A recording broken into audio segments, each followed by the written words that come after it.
تازه خبرتیا بیا دا ده چې جنگ اوس تازه سو. ایرانیانو یو شمېر اختارونه امریکایانو ته ورکړي دي چې اوس مو د جنازو شمار کوئ. بلې خواته په اسرائیل باندې بیا ورخوشې کړل او بریدونه یې پرې وکړل. په اسرائیل کې د درنو چاودنو غږ اورېدل شوی دی. په تل‌اویو کې او په هیب ښار کې دواړه ښارونه یې ورته ویستي دي. دا چې ایراني ځواکونو په خپل ایکس پاڼه باندې ډېر شیان لیکلي دي او ویلي دي چې ایران به اوس د ځوابونو لړۍ پیل کړي او امریکې ته به اوس وښایي چې جنګ څنګه یو زور څنګه وي.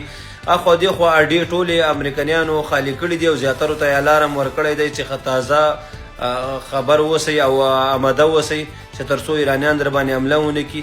بلې خواته بیا د ایران مشهور پارلمان غړي حسن ویلي دي چې ایران باید زر تر زره یو غاښ ماتونکی ځواب ورکړي که اسرائیل ولي او که د امریکې اډې ولي تر څو د ایران عزت پر ځای سي او خلک مونږ پرې ونه خاندي. خامنه‌ای یو نږدې ملګري ویلي دي چې نه ایراني ځواکونه باید را روان څو ساعتو کې د امریکا هغه مشهوره بیړۍ چې کومه د بحرین په سمندر کې ولاړه ده دغه له منځه ویسي تر څو دوی ته معلومه شي چې زور څنګه وي. اوس ایران ویلي دي چې چیرته هم د امریکنیانو اډې وي هغه به موږ ولو او که چا هم اسرائیل سره کومک وکړو د هغوی پوځیان او اډې به هم موږ ولو. هیڅوک موږ نه منو دې نه بعد. خو یو شمېر ایرانیان وایي چې دوی کوم اټومي سلاوي جیان ویستې دي هلته هېڅ هم نه و موږ هغه له څو ساعته مخکې انتقال کړي وو.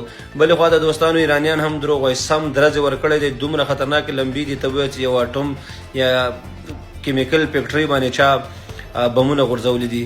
حتما یو څه شی ورته کړي دي. ولې ایران کې ډېر شور ده او ډېر غوبل ده. هوا هم بدله سوې ده نږدې علاقو کې او ډېر سخت خفه دي ډېر سخت په غوسه دي. اوس له اسرائیل نه زور باسي او که له امریکې نه. امریکا خو ویستی نه سي خو حتما د امریکې اډې به ولي نږدې کومو علاقو کې دي او یا هم اسرائیلو باندې خو برید ورخوشې کړی دی. ستاسو څه نظر دی؟ اسرائیل دې خدای پکې بیخو باسي او ایران هم په دواړو خوشحالۍ ولي یو بل همدغه ځای ده.